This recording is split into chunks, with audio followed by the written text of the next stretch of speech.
Hey, what's up guys? John here. See this property behind me? It was purchased for $85,000. Spent about $45K or so in the rehab, $50K in the rehab. The home is directly across the street, just sold, one for $310,000. The other one was under contract, I think, for $300 or so.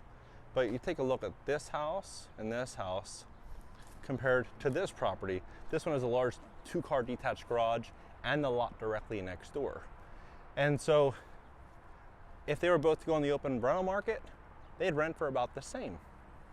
So which would you rather own? You would probably rather own the one where you're in for 50% of the cost. And that was my underwriting when I moved to Ohio. I moved to Ohio 19 months ago from Delray Beach, Florida. And when I came here, it came about after filming all these YouTube videos, looking at the economy, war, all that stuff that was unfolding. It was literally every single day, and it still probably is, but I haven't been watching it.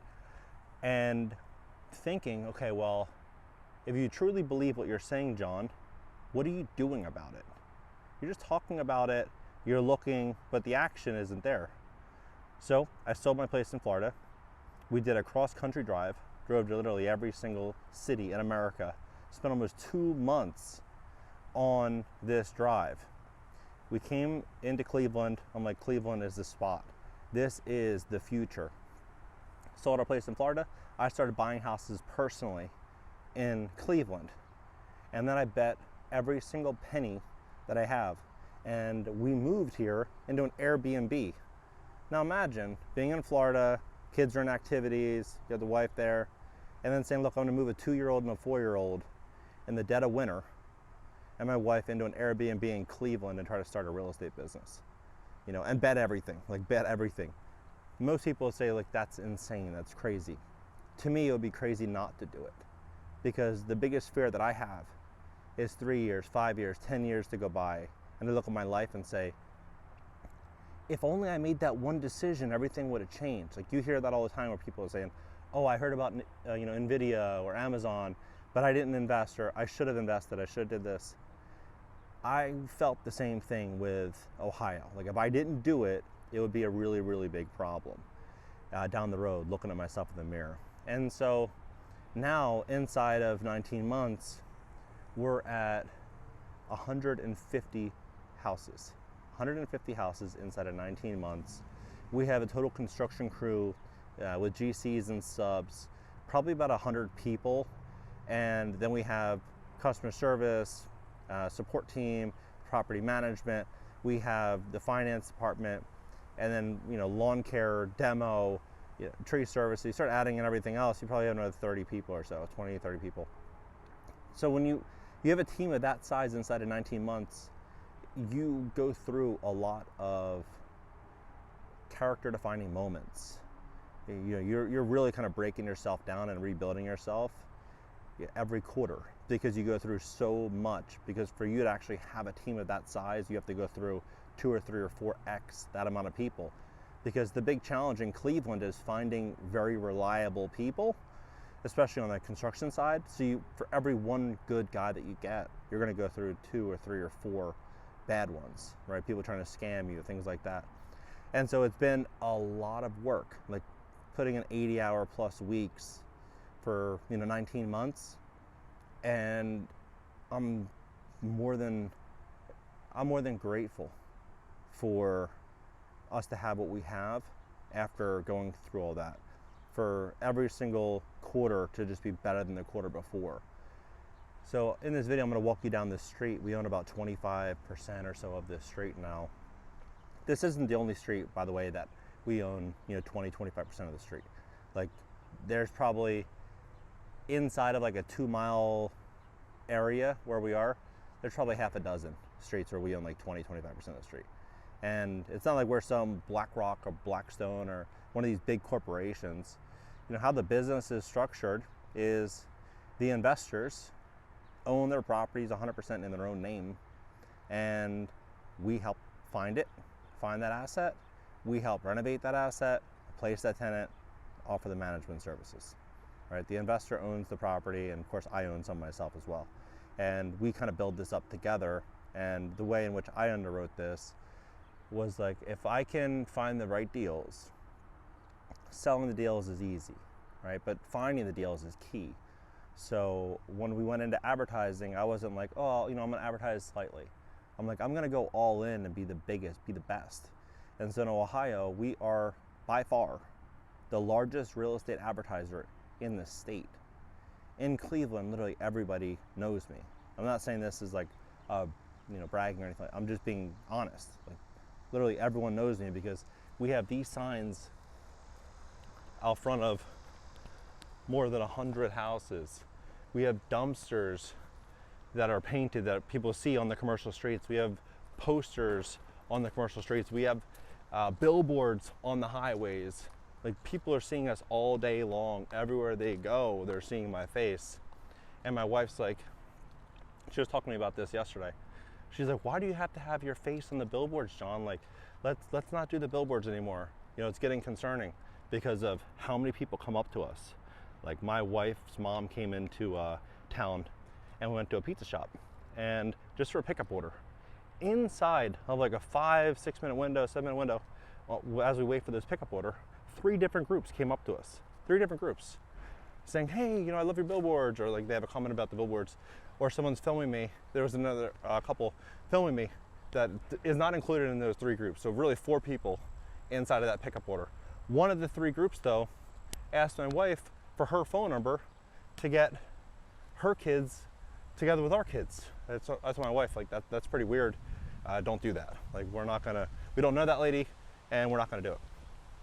And she agreed, but she's like, why do you have to have your face on all the advertising?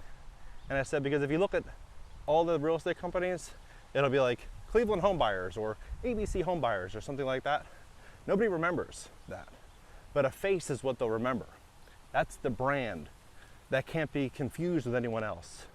So when you really believe in something, put your face on it, put your stamp on it, and the truth eventually will come out about your company, your homes, tenants. Everyone will know who you are in due time.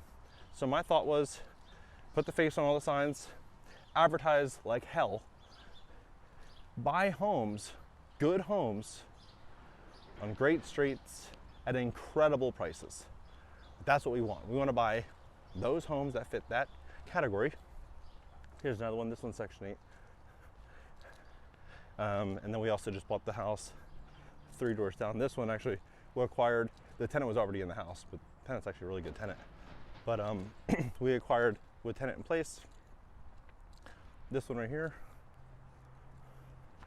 This one we just closed on 2 days ago. Beautiful house, 2-car garage. It needs to be painted inside. We're gonna do a dry locked basement, new carpet upstairs, and then 2-car garage there. But look at these houses, look at this. Look at that. So as the economy gets worse, where are people gonna go? Are they gonna go buy a $500,000, $600,000 house? No way in hell. They're gonna go buy that $300,000 house, because to the people on the open market, that's a steal. They get a great house for $300K. When in reality, we bought the fixture across the street for $85,000. And we're going to tenant it with a tenant that's gonna be paying us from the government. Like, how does it get any better than that? So here's a dumpster we just spray painted yellow. And this is gonna be a new branded dumpster. They're gonna put our sticker on it that's gonna say Cleveland's largest cash home buyer. That'll be up probably tomorrow. The paint's literally just drying. You can still see the paint on the grass, I think, from when they sprayed it yesterday. So this will be done. This will be lugged all around town. This duplex also came with that lot next door. This one, 3 bedrooms down, 3 bedrooms up. This will easily pull in over $3,500 a month in gross income. $3,500 a month in gross income. So here's my thought on what happens next. Call it 2 years. Here's the prediction. Inflation gets more expensive, oil prices go up, cost of living continues to go up, real wages stay the same and potentially even go down with AI. So you're gonna start to see this compression of wages living costs continue to skyrocket. Tens of millions of retirees looking for a safe place and a nice place to live. They're going to move because of it. There's going to be less family formation. So owning a single family home is going to become, I think, less important in the future. And you're going to start seeing more people wanting to rent, wanting to be a little bit more mobile. And so as insurance and taxes go up and the cost to repair these homes gets more expensive, most people aren't going to be able to do it. And so who are they going to sell to? They're going to sell to a buyer that can pay all cash. And who's that person? It's going to be the person that's most known, right? That's who's going to be the one presented those opportunities. And so I think that the opportunity, not just in Cleveland, there's a few markets that offer this type of opportunity. The investors that are known are going to be the ones that capitalize and benefit, right? But if you are someone that you're like, you know what, I don't want to be a real estate investor, I don't want to do this, just position yourself for what I think is just going to be, I would say, a faster trajectory than what we've seen the last couple of years from now until 2029 and on. We're going to just see this ramp up more and more and more and more. And if you have cash, if you have the business that's going to put you in a position to acquire assets, you're going to benefit, because I think we're going to see a lot of people forced to sell assets. And this K-shaped economy is just going to continue to go through this change, this structural change. You know, the middle class in America was such a large part of this country because it employed nearly half of the citizens. But as we walk through this AI inflationary change, I think we're going to just start to see a lot of the middle class start to kind of crack beneath our feet. And we'll see how this whole thing shakes out. But if you just look at what the cost of living was in 2019 compared to today, and look at the trends in society from 2020, 2021, 2022 to today, it hasn't slowed down. It's only ramped up. It's only gotten worse each year. So to think that things are going to go back to how they were in 2019, I think is unrealistic. I don't think it's possible, and I'm not going to plan and bet on it. What I am going to bet on is this massive wealth consolidation that I want to get my hands on, and all of us need to get our hands on, because no one's coming to save anybody. You know, the government's not going to come out here and save us. So we need to go out there and stack assets. That's why I haven't posted on YouTube in 3 months. I've been focused on building out this business, and we haven't taken on any new investors in 3 months because our investors are buying multiple properties, and we haven't needed to open up the offer. So it's been great when you have investors that just continue to invest, but we need to find the deals at prices that make sense for us to buy. Because as this affordability crisis continues to get worse, we won't be the only investors out there realizing that owning assets in certain markets will be the best. But it's not just, again, owning these assets. I think most people in Cleveland will fail because they don't have the contractors, the vendors, the management. You could buy the best asset in the world, but if it's managed by the wrong company, you're gonna fail, right? You could buy a deal that's 20 cents on the dollar, but if you have the wrong contractor, they're gonna run off with your money, right? Wrong property management company, they're gonna run off with your money. So for us, it's building everything out correctly so that the asset runs as it should. But again, it's easier said than done. It takes a lot of work. You know, the wintertime in Cleveland is a challenge. Like for us, we're racing to finish all of our projects, and everything that we close basically up until about October 1st needs to be closed out for the winter. Because if it's not, sitting through the winter in Cleveland, it's a challenge. Like it's a real battle. And when you're an out-of-state investor in California, you might not realize that. You might look at the winter and be like, oh, it's not that bad. But realizing that in Cleveland, the winter is really bad, right? Like finding vendors where the vendors know, oh, no one's gonna know if I don't show up today. It's a problem. These contractors that work with us, they know that I'm all over them. Like every single day I'm walking these job sites. Or if it's not me specifically, it's someone from my team. We're on top of them. Because that's how many of these contractors, sadly, make a lot of their money, is they see their phone ring. It's a California area code. They take a job. They'll give a quote that the person in California thinks is a good price. They give a deposit, never hear from the contractor again, right? When you're here and you're on top of these people and you're self-qualifying them and you're giving them small jobs and they're gradually building up and that trust is established, you can quickly weed people out and reduce your risk. But that's why I think most of these investors are going to fail in Cleveland that are doing it themselves out of state. It's because building the team here, it's a real challenge. Like, we've went through a lot.